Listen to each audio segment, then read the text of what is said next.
Imagine being invited to the wedding of the century, not as a guest, but as the punchline of a cruel, expensive joke. That was the trap set for Elena. For 10 years, she was the invisible ghost of Silvergate Tower, a janitor whose only job was to clean the floors the elite walked on. But when she received a gold-embossed invitation from the CEO's arrogant fiancé, Julianna didn't realize something important. She wasn't inviting a victim. She was inviting a legacy she couldn't possibly suppress. What happened when the woman they called the help walked in looking like a queen? Stay with me, because this isn't just a story about revenge. It's a masterclass in human dignity. But before we reveal Elena's transformation, if you believe that everyone deserves respect, regardless of their job, please take a moment and hit that subscribe button. Your support gives us the motivation to keep bringing you these powerful, life-changing stories. Join our community of observers today. Inside the glass and steel cathedral of Silvergate Corporate Tower, money was the only language spoken. You could hear it in the rhythmic click of $5,000 heels and the roar of custom engines in the private garage. Everyone there acted like they owned a piece of the sun except for Elena. At 45, she was essentially part of the plumbing. She was the woman who emptied the trash, the one who wiped the coffee rings off mahogany desks, the one who vanished into the shadows when the important people walked by. As an observer of the human condition, I find it fascinating how we've trained ourselves to look through people in uniforms, as if the fabric of their clothes somehow renders their souls transparent. Elena pushed her gray cleaning cart with a steady hand, her back straight despite the weight of her years. Her hands told a story of sacrifice, cracked skin, and worn nails, but her eyes held a depth that none of the young executives could fathom. She knew every stain on the carpet, every secret whispered in the hallways, and every quiet corner of that massive tower. But there was one person who made it her mission to ensure Elena never forgot her place: Julianna. Julianna was the fiancée of the CEO, Julian Vance. She was young, beautiful in a cold, sharp way, and possessed an arrogance that felt like a physical weight. One morning, as Elena was buffing the marble floor, Julianna stepped onto the wet surface with her designer pumps, leaving a deliberate streak of mud. "Watch where you're mopping, old woman," Julianna snapped. "This floor costs more than your entire life. Try not to stain it with your presence." Elena swallowed the bile in her throat. She needed this job. The city of Silvergate didn't care about your pride when the bills were due. She offered a small nod and moved aside. But she noticed something different in Julianna's eyes that day, a predatory glint. Julianna reached into her bag and pulled out a thick, cream-colored envelope sealed with deep violet wax. "Actually," Julianna smiled, a smile that didn't reach her eyes, "Julian and I are having our gala wedding this Saturday at the Blackwood Manor, and I've decided you're invited. Every circus needs a bit of entertainment, right?" The laughter of Julianna's friends echoed through the lobby as they walked away, leaving Elena standing alone with the heavy envelope in her hand, realizing that this wasn't an act of kindness, but a calculated social ambush. That ambush felt heavier than the cleaning cart she pushed for the rest of her shift. When Elena finally returned to her cramped, one-bedroom apartment that evening, the weight of the day crashed down on her like a physical blow. She climbed the 4 flights of stairs. The elevator had been out of service for months, and every step felt like a mile. She opened her door to the familiar scent of vanilla candles and old books. It was a humble space, a sanctuary of silence, but tonight that silence felt suffocating. She sat on the edge of her bed and stared at the gold-embossed invitation. Saturday, 6 p.m., Blackwood Manor. Black tie. Black tie, Elena whispered. It meant gowns that cost more than her annual salary. It meant jewelry that could buy her apartment building. Julianna knew Elena owned nothing but faded uniforms and a single Sunday dress. The plan was clear. Invite the help to the most exclusive party of the year just to watch her drown in a sea of embarrassment. It's a peculiar kind of evil, isn't it? To use an invitation, a symbol of belonging, as a weapon of exclusion. For the first time in a decade, Elena let the tears fall. She didn't cry because she was poor. She cried for the sheer cruelty of the human heart. She cried for the way people looked at her uniform and decided she had no soul, no history, and no value. She cried for the 45 years of being a person who mattered, only to end up as the woman who cleansed the glass. But as the moonlight filtered through her small window, her gaze drifted to the top of her closet. There, covered in a thin layer of dust, sat a small cedar chest. Her hands trembled as she pulled it down. Inside were the fragments of a life she had tried to bury because the memory of it was a luxury she could no longer afford. She pulled out a stack of old photographs. In them, a younger Elena stood tall, radiating confidence. She found a faded newspaper clipping with the headline, "Elena Thorne, the visionary behind the Thorne Literacy Foundation." She touched the paper. This was the truth. Her father had been a man of immense honor who built schools. Her mother was a scholar who taught Elena that dignity wasn't a gift from others, it was an internal fire. Elena had been a benefactor, a woman of substance, until a trusted partner's betrayal stripped her of everything. The lawsuits, the debt, and finally the loss of her parents to the grief of it all. She had chosen to become invisible to survive. But as she looked at her mother's portrait, a spark ignited in Elena's chest. "They think I am just a ghost in the hallway," she whispered, her jaw tightening as she reached for her phone. "But they have no idea that some ghosts still have the power to haunt." That haunting power began with a single phone call to a name she hadn't dared to touch in 10 years. The next morning, a sleek, midnight blue SUV pulled up to the curb of Elena's crumbling apartment building. When the door opened, Sarah stepped out. She wasn't the wide-eyed girl Elena had rescued from a broken foster system 15 years ago. She was a powerhouse, a world-renowned fashion designer whose name was whispered in the same breath as royalty. When Sarah saw Elena standing in the doorway, her professional mask shattered instantly. She threw her arms around Elena, holding her as if she were trying to fuse the broken pieces of a diamond back together. 10 years, Elena," Sarah whispered. "I searched for you everywhere. Why did you disappear?" Elena pulled back, her eyes landing on her cleaning gloves. "I didn't disappear, Sarah. I just became what the world wanted me to be, invisible. It was easier to be a ghost than to be a reminder of what I lost." Sarah's face hardened. She didn't look at the small apartment with pity.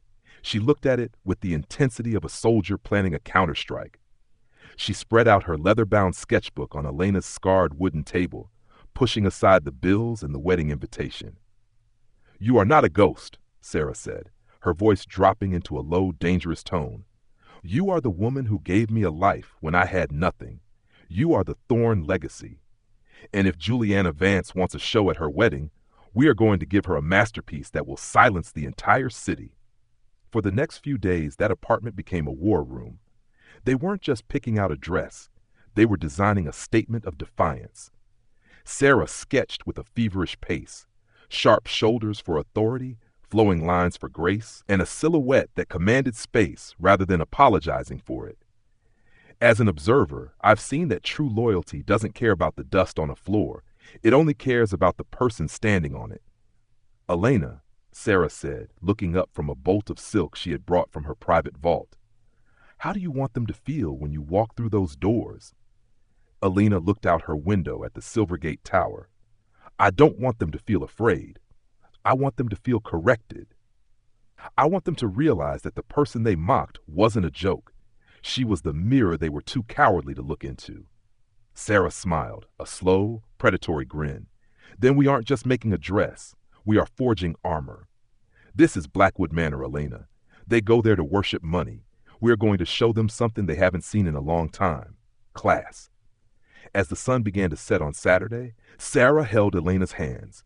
Hands that were now manicured but still held the strength of a decade of hard work, and told her it was time to step into the light. Stepping into that light meant facing the lion's den of Blackwood Manor. The estate was a monument to ego, tucked behind iron gates that seemed designed to keep the rest of humanity at bay. Inside, the ballroom was a sea of silk, champagne, and the sharp, artificial scent of expensive lilies. Julianna stood at the center of the room, draped in a white gown that sparkled with hand-stitched crystals. She was the sun around which the elite of Silvergate orbited. Do you think she'll actually show? One of her bridesmaids whispered, stifling a laugh. I told the catering staff to keep an eye out for someone looking for the service entrance. Julianna laughed, the sound as cold as the ice in her glass. Oh, I hope she does. I want everyone to see what happens when the help forgets their place. It'll be the highlight of the night. Julian Vance, the CEO, stood nearby, looking bored. He was a man who measured success in quarterly earnings and didn't care much for his fiancee's petty games. But then the air in the ballroom changed. It wasn't a loud noise. It was a ripple of silence that started at the entrance and moved through the room like a cold front. A dark SUV had pulled up to the grand entrance. Elena Thorne stepped out. She didn't wait for an usher. She didn't look around for approval. She walked into Blackwood Manor with the stride of a woman who had designed the very foundations of the city. Her dress was a column of midnight silk so deep it looked like the night sky. A structured gold collar sat high on her neck, and her hair was swept back into a severe, elegant knot. The whispers began almost instantly. Who is that? Is she royalty? Look at those jewelry. Those are the Thorne sapphires. Julianna's glass slipped from her hand, shattering on the marble floor. The sound was deafening in the sudden quiet. She stared at the woman walking toward her, her brain struggling to reconcile the janitor from the lobby with the queen standing in front of her.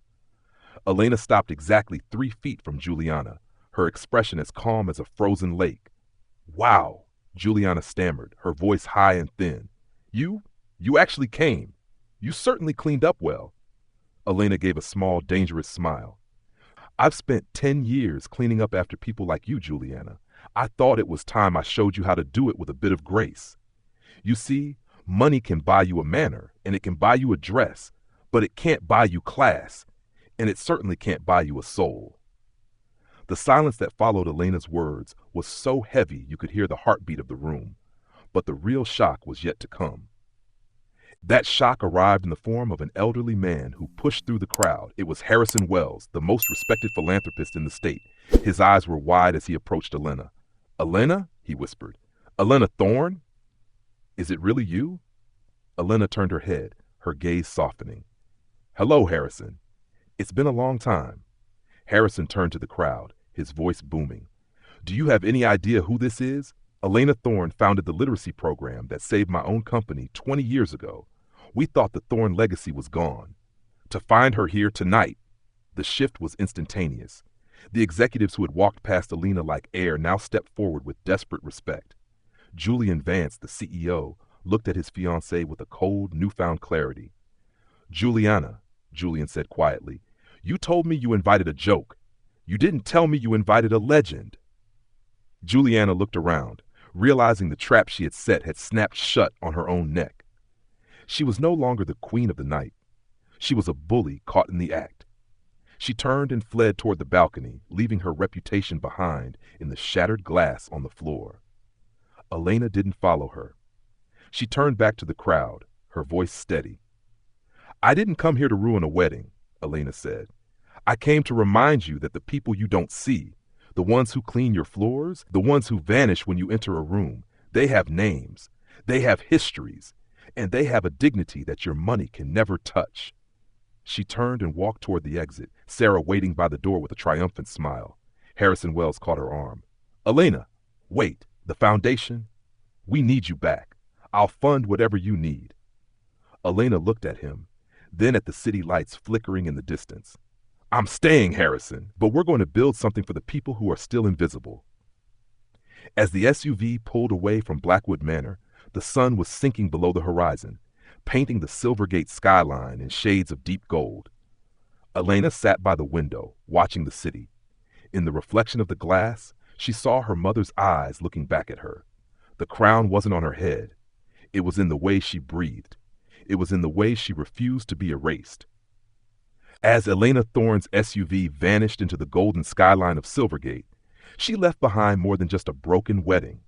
She left a mirror that forced the city's most powerful people to look at their own hollow reflections. You see, a throne isn't built from marble or bank accounts. It's forged in the way you treat the people who supposedly have nothing to offer you. Elena didn't just reclaim her name that night. She reminded us that no uniform can ever hide the soul of a leader. So I leave you with one final thought. The next time you walk past someone invisible, remember Elena, because you never know if you're looking at a janitor or a queen waiting for her moment to reclaim her crown. If this journey moved you, if it reminded you of your own worth, then join our community. Hit that subscribe button and turn on notifications. We don't just tell stories here. We explore the truth of what it means to be human. I'm the Humanity Observer, and I'll see you in the next story.